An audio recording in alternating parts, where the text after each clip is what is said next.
I forgive you, mother, I can hear you, and I long to be near you, but every road leads to an end. Yes, every road leads to an end. Over the past few weeks, I've tried something new.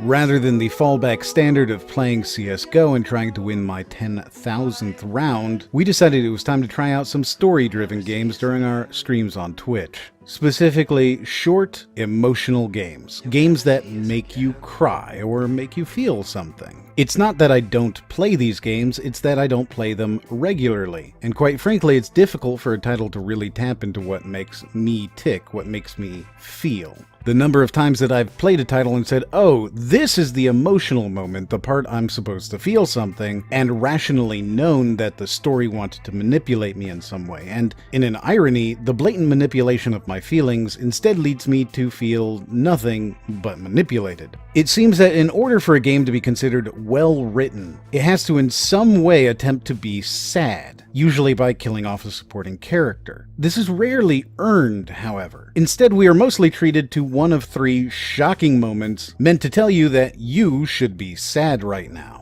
The death of a character that you played as. He's dead, Jim. Really dead, can you believe it? You played as him, and now he's dead. Unfortunately, this is usually done in a scripted cutscene where you have no agency. Never mind that you've been killing bad guys left and right, taking bullets like you're part tank. This moment actually kills you, and it feels so fake. Or the death of your mentor. This person taught you everything. They were there for you and now they're dead, Jim. Again, unfortunately, this is done in a way that seems contrary to how you've been playing. You could easily kill these people in a firefight, but no, for whatever reason, you're going to sit down and watch your friends die. Worse still, why is this person your mentor? You just met them 20 minutes ago, you've barely spoken to them, but the game just keeps telling you, this is your mentor, you love and appreciate them, they are so important to you, and it feels cheap. The worst offender is the plot setup death. We're expected as the player to care about the motivations of the character we're playing as. So a shortcut to story is to kill the best friend or girlfriend and then set us on a path for revenge. This works in movies because we're not the main character, so when John Wick goes on a rampage, we understand his motivations without personally feeling an attachment to his dog. That doesn't translate very well when we're expected to be carrying the plot forward based on our own revenge story.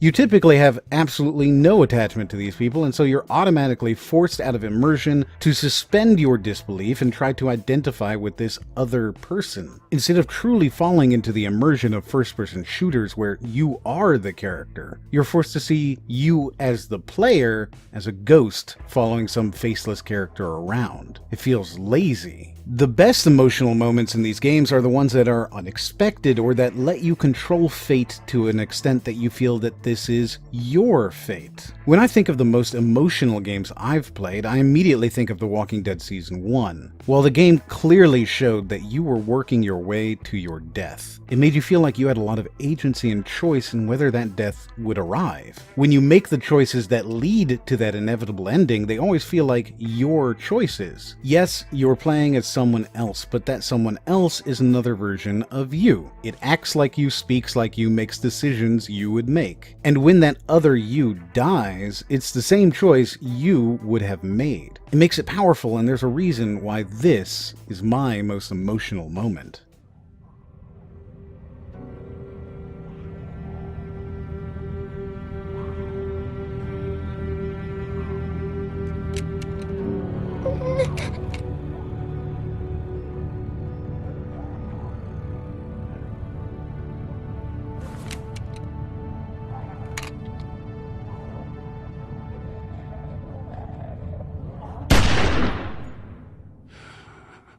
And it works the other way too, when a game gives you a chance to choose exactly how you would choose. Life is Strange is magical to me because it managed to make me identify with a teenage girl, which I most emphatically am not. And it continued that identification all the way up to the ending that I chose, which wasn't a good ending, but it was my ending. And the satisfaction of choosing that ending, of saying, no, I should be the one to die. That's something very emotional, but for every game that does it so well and makes you feel like you have satisfactorily experienced the story of this character's life and death, there are some that just feel cheap and unnecessary, a predetermined ending that must be versus the right ending that simply must be. It's a tightrope for sure. The best emotional moments that we as gamers seem to remember are those that are most surprising, that make us feel like we've lost something that we can never get back again, a character that is our friend and we let them down in some way, instead of a shoehorned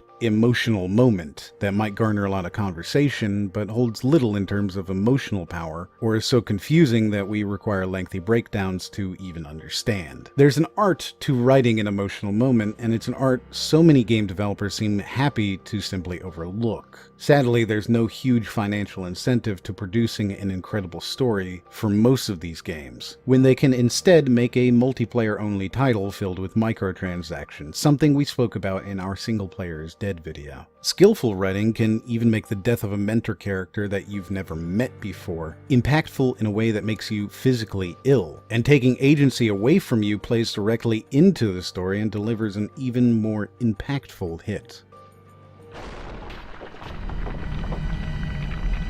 Kill! What's your most emotional moment, the one that you immediately thought of and wondered why I didn't show it? I'd very much like to hear about it and how it affected you. If you enjoyed this video, please like and share it. As a small creator, the only way we grow is if you tell others about us. If you didn't like this, then don't do either of those, but if you did, you can watch another one in the corner right now, and as always, we'll see you on the next one.